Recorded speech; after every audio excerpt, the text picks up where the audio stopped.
Everyone, it's Kay here. Thank you very much for joining me today. This is going to be my last video on the op shop, collectible shop, antique shop buys that I did on my 3-week holiday I had with my husband.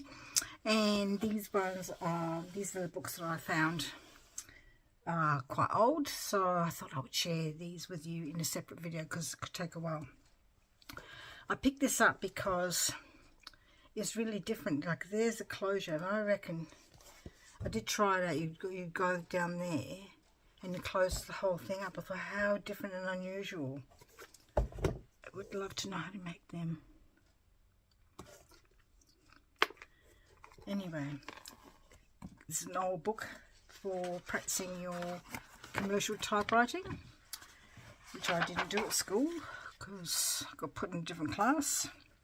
So this is the 8th edition for Pitman's Commercial Typewriting, a course in how to do it. So this was printed 1957 is the last print for that book. So this has got the pale, it's got the pictures of typewriter, exercises, you know, just different lessons for you to follow. You see, like that. But I suppose it's just basically showing you how you can,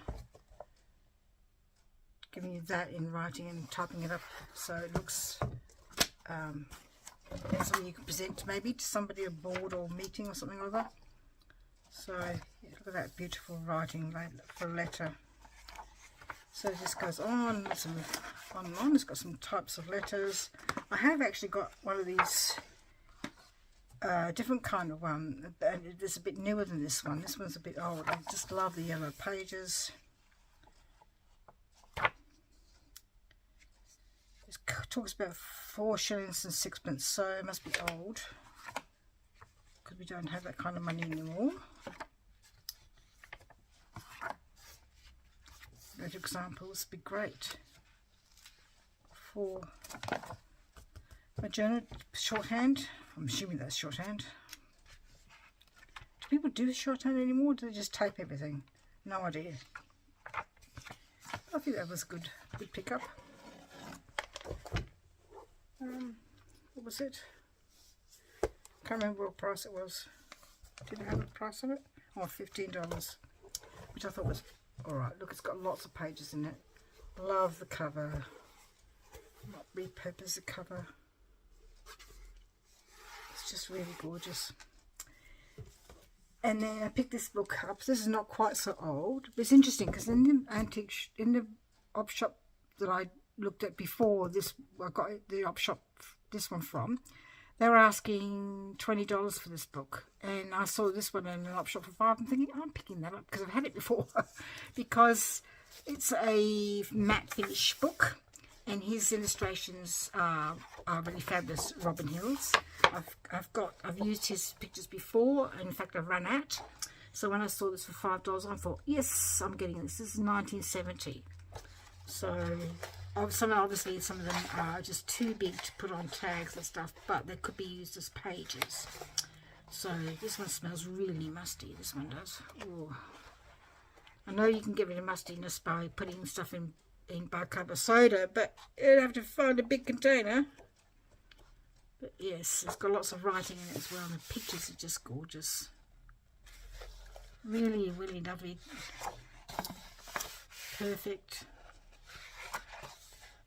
Like I said, I've used a lot of his pictures before because I had another one of his book before, and I think it cost me $20 the first one. So I picked one of these up for $5. I thought, bargain.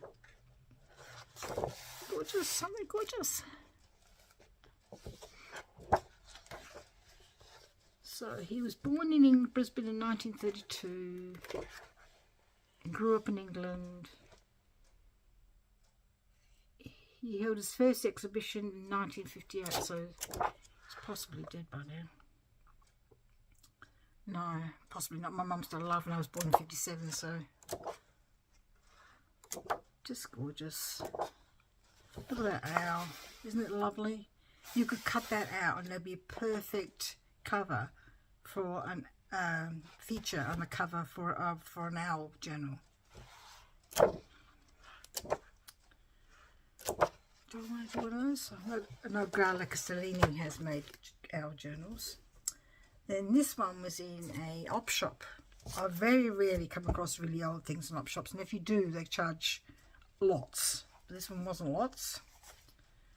And it's very, as you can see, it's coming apart like anything. I don't even think I could redeem the cover.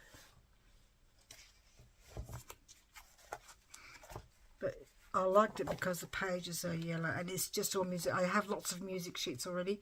A lot of them have got words in them. And this one's got no words. It's just perfect. Because it's all coming out. So I'll have, because it's all coming apart, I'll have no hesitation in using it. Oh, look, it's got a whole sticky tape. Can I get that off? I'll have to see.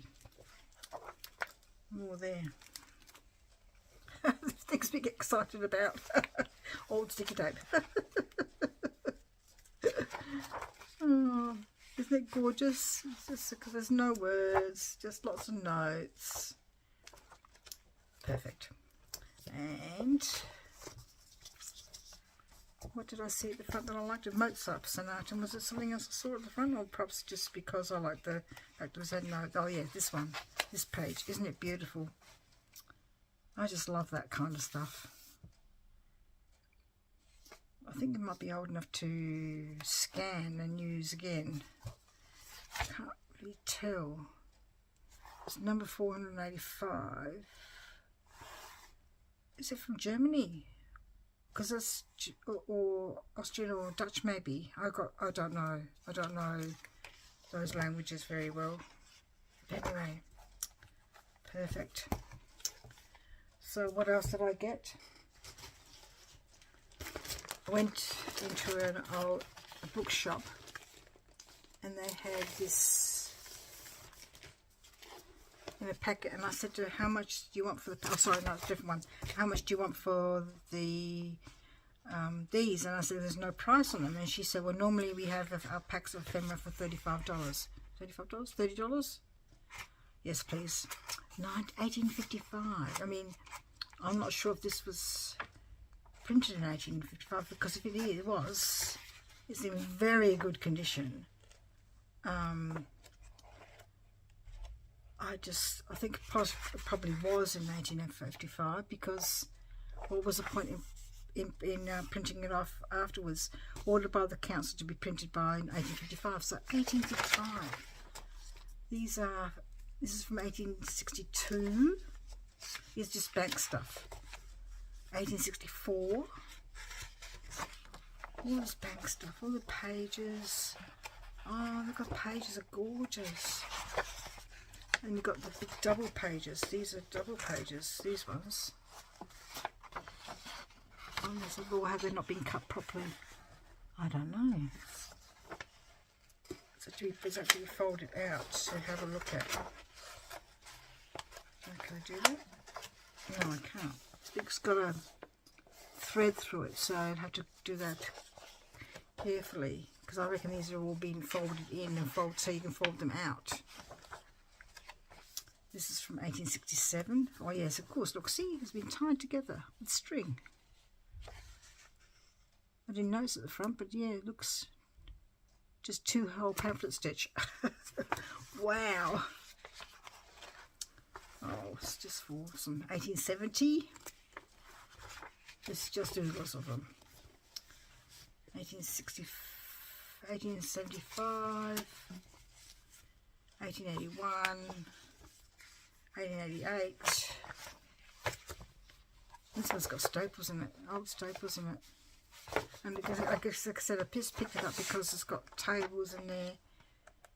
Again, it's just something different for your pages, for journals. That's what it's going to be used for. I suppose I could cut some of them up for tags. They're a bit big, aren't they, really? This one's 1877, 1869, Gorgeous, gorgeous. 82. It just goes on and on. And I thought $35. 30? 30? 35? No, I can't remember now. It wasn't very much. I thought it was a bargain, regardless. And it's just got more. So I'm just really, really happy I got those. I thought it was a good buy. Sorry, I've said it 3 times now. I beg your pardon. And then in an antique shop, she had all these letters on the table. She was asking $1 for them from 1959 from the Department of Mines.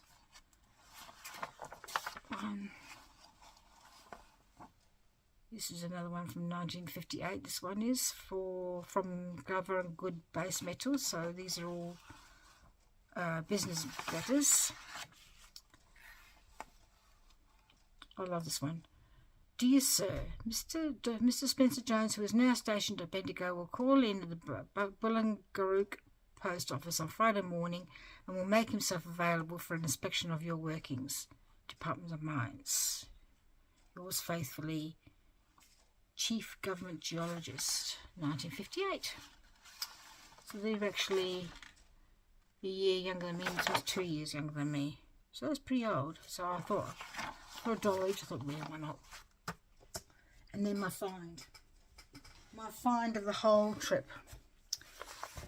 I went to a antique collectible shops on, I explained about it before, where you go in there and there's individual stalls or shops or whatever you want to call them, and each one is owned by different people. So somebody might be having a whole heap of Coca-Cola stuff, somebody else might have a whole heap of knitting and sewing things, somebody else might have Star Wars, some people have just had bottles, lots of people had car stuff, and there were some people who had a collection of just all vintage things. So this, I saw this, was on a shelf, and it was in the corner, tucked in the corner, back in the corner, and it was sort of half hidden by the shelf above it. And I was just looking at the old books nearby, and I just picking them up and having a look at them and look at the price and putting them back down again, because some of them are just ridiculously costly. And then this was in the corner, and I just picked it up. And I have a feeling, sometimes I get these, so I need to go to these places because there's something for me. And sure enough, this was a find. This was tucked in the corner, wasn't meant to be found, but I found it. It's a ledger book. And whoops, try to run my right way around, okay? And it's got the writing in it. It's fabulous. And it comes from 1955.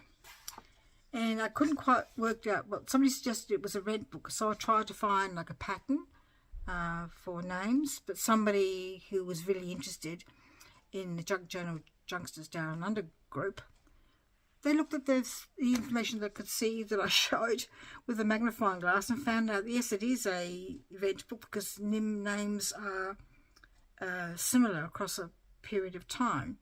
So, like they were paying like £2 or £1, 1 shilling, £1, 10 shillings and sixpence. And I thought, oh, surely it can't be for rent. And I thought, well, yes, because £1 back in 1955 was a lot of money. So, and I know there was a lot of rental, people did rent a lot of times back in the day. And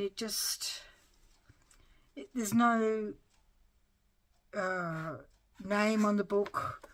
There's no business name anywhere. It's just lots of individual names. And look at the writing. Somebody's written this all out by hand, without foul, without untidiness. Because after a while, when I write, I get a bit sloppy. I don't know about you, but this is just goes on the same neat, tidy, nice writing all the way through. It's just gorgeous. So I just could not believe my luck. It's because if you're one of my American people watching this, in Australia, ledger books are blank ones are hard to come by. Ones that are handwritten in are even harder to come by. So I was just So please. And she said, is this one? And as soon as I saw it, and I saw the price, because it came by the dot. I think the dot said it was 30. No, this was 35. The other one was 30. The saving bank accounts. $30. $35. Yes. Look. Lots of coloured pages on the edge, so it's just gorgeous. And that cover is made from, oh, I don't know what that is. It feels like suede. It feels like suede, that does. And it's a shame that the names come off there. I've got no idea who it belongs to. But it's just lovely. I was really happy when I found it. Anyway, thank you so much for watching and watching all of my videos on what I found on my travels. Please take care, and we'll see you in the next video. Bye bye. Take care. See ya.